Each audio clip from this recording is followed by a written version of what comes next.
Hello everybody, and welcome back to Apple Gaming SE. This is news and opinions for February 11th through February 17th, 2024.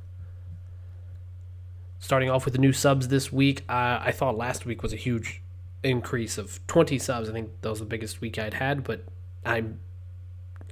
y'all are still just pumping this thing so hard. I mean, I have 36 new subs. I'm at 148 at the time I'm recording this, which is bonkers. I mean, I'm only 12 away from my goal of 160. It's just, again, I know I say it every week, but it's such an honor. I'm glad that y'all are enjoying this content. I'm glad that I can bring it to you. I'm glad that we can interact with each other. So just thank you, everyone. The only two subs that I know the names of for this week, again, YouTube's not telling me, and if you don't answer my poll that I do every week, they are to my two subs, 2 of the 36. Certainly not all of you. It doesn't make you less important. It's just the only ones I can shout out directly.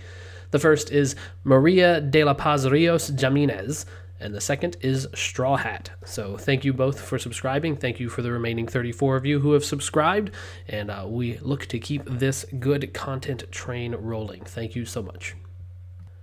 First news article this week is coming from 9to5Mac. Actually, the first 2 articles are kind of based on the same Bloomberg article. So I've got 2 9to5Mac articles that are referencing a Bloomberg article. The first is Apple to launch new AI coding and testing features in Xcode this year, according to a Bloomberg report.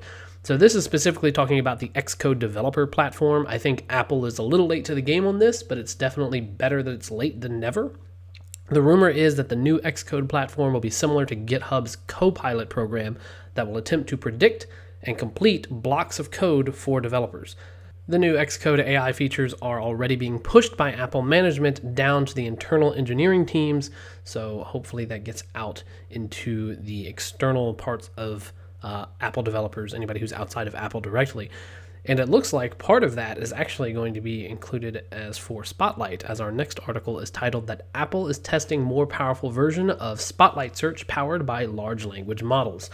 So for all of the rumor mill stuff that's circulating on this one, the speculation of whether or not Spotlight or Siri will one day rival Google's AI assistants, the big reveal is that it's not even confirmed if Apple is going to implement AI or LLMs into Spotlight.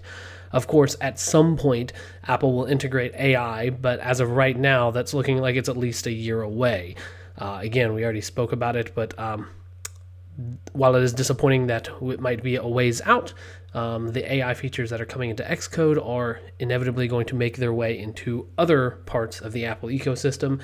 It just depends on how soon that can be made realistic. I think that, I know there was like a year ago, there are all these rumors about Apple creating a new web-based search engine. I could totally see that being called Spotlight, especially if they have AI-type search. But Apple also has to think about how it's going to benefit their business model. So it's going to have to be, in some way, it's going to have to be based on the hardware, right? Like Apple is not exclusively a software and services company. Google is an ads and information brokerage company. That's what they do first and foremost so that they can optimize their search features. Anything else that they do is around and in support of that. Well, Apple's the other way. They are a hardware company. So anything that they offer needs to elevate that hardware because they are a retail sales company first and foremost. I think some people forget that sometimes. So like the gaming initiative that Apple's been doing for the last, half a year at this point, realistically is going to be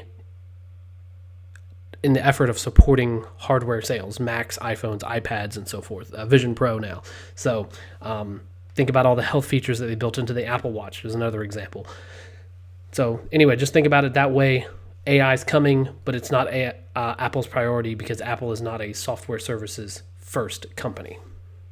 Switching gears a little bit, we are going to talk about the GoldDigger Trojan that is targeting iOS users to steal bank accounts. Now, this has also been referred to as Gold Pickaxe, but the original Android implementation was called GoldDigger. So apparently this is the first Trojan that's available on iOS, and it was ported from Android. It's no surprise, really, given that Android's a more open security model, open as in terms of door, not open as in terms of Libre or freedom. The danger to everyone now is that this Trojan can steal the cryptographic Face ID recognition data, ID documents, bank info, and SMS off the system. I think what surprises me the most, though, is that this is apparently installing what is essentially an IT enterprise certificate, meaning that the end user is effectively giving over control of the device to someone else. This is typically done in the IT world through what's called a mobile device manager, an MDM. So basically, it installs another authoritative certificate onto your iPhone that allows you to install apps from someplace that is not the App Store, or can be managed from someplace that's not the App Store. In some cases, you still have to download the apps from the App Store, but it's kind of like whitelisting, like a secondary whitelist, right?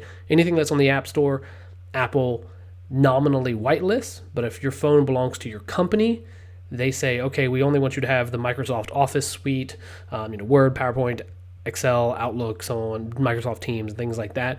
That's the only thing you can download. I think it still comes from the App Store, but there are things like Jamf, Jamf, that allow you to download apps from a secondary store, but those apps still come from the App Store. So it's like an internal secondary storefront where they can disable the App Store at large, and you can only get apps from your enterprise or your corporate App Store. I'm thinking like same idea as the EU's app marketplaces that they're implementing, but it's more constrained. So this kind of methodology makes sense in a corporate environment where the phone isn't yours and it's the company's, but outside of this or development or testing purposes, you should never install an MDM profile. That's what they're called, MDM profiles.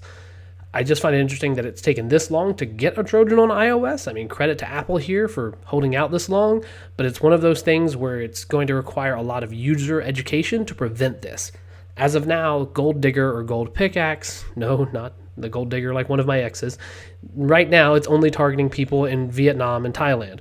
Fortunately for everyone, the security firm known as Group IB has alerted Apple, and I have no doubts this will be high on their priority queue for Apple to resolve.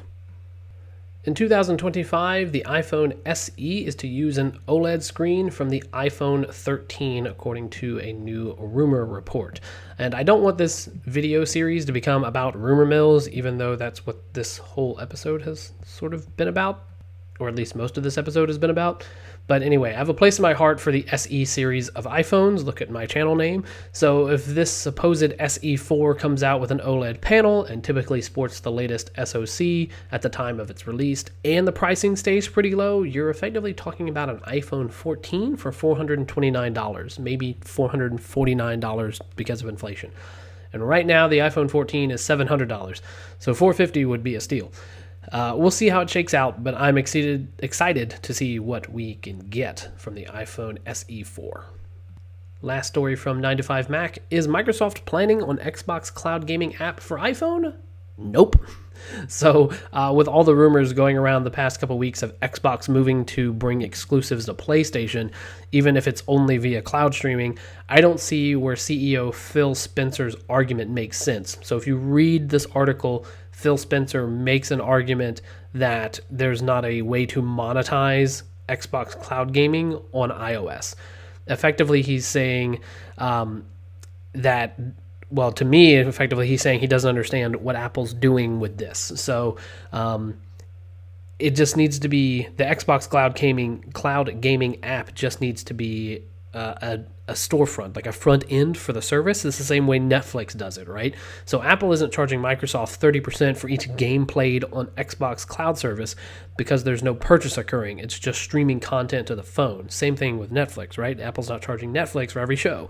And, if you say, oh, I want to watch Stranger Things, Apple's not going to charge 30% to Netflix for you to stream Stranger Things on your iPhone. One of the things that the author of this article said was interesting, and I'm just going to quote what he said directly, quote, Spencer could also simply be referring to Microsoft not wanting to sell Xbox Cloud Gaming subscriptions and games in-app and share a cut of that revenue with Apple. That's a fair argument, but Microsoft wouldn't be required to sell its content in-app at the same price as elsewhere. Let users pay via the web at normal prices, end quote, which is exactly what Amazon does with Audible because the margins on audiobooks are so slim. If this really is Phil Spencer's position, and this isn't some misunderstanding of the program Apple is offering. I'm personally quite disappointed. I've been an Xbox gamer since 2002. I still have a PC because I can play so many Xbox exclusive games there. Admittedly, it's mostly Halo, but that's besides the point.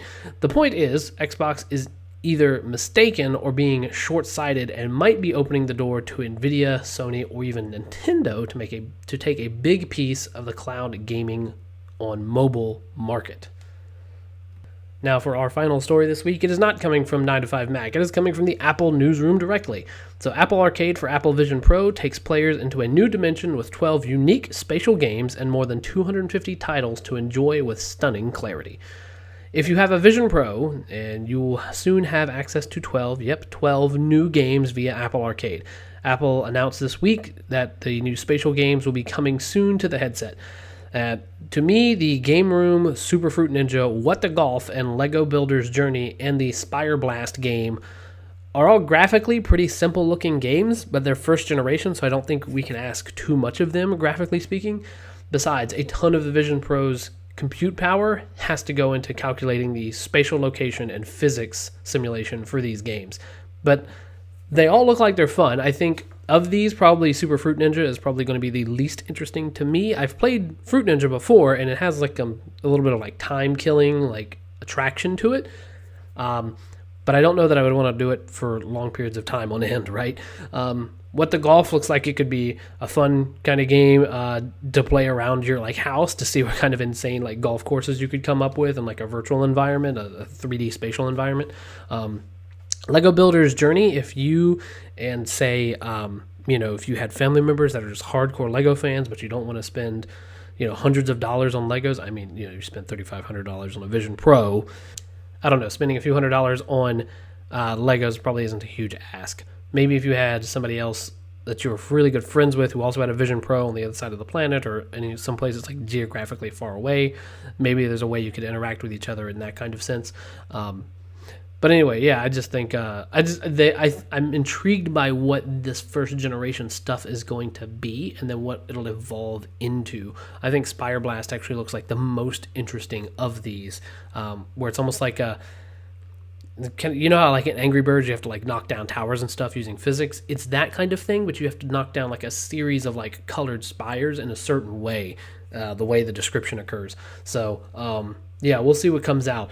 I don't know that I'll ever be able to, at least not in the near future, be able to kind of interact with these things for $3,500. It's kind of steep especially to put on the gaming channel. But anyway, it's cool. We really are entering a new era of gaming, and I think that Apple is bringing a new aspect to this that hasn't been there before, just given the mobility of the Vision Pro.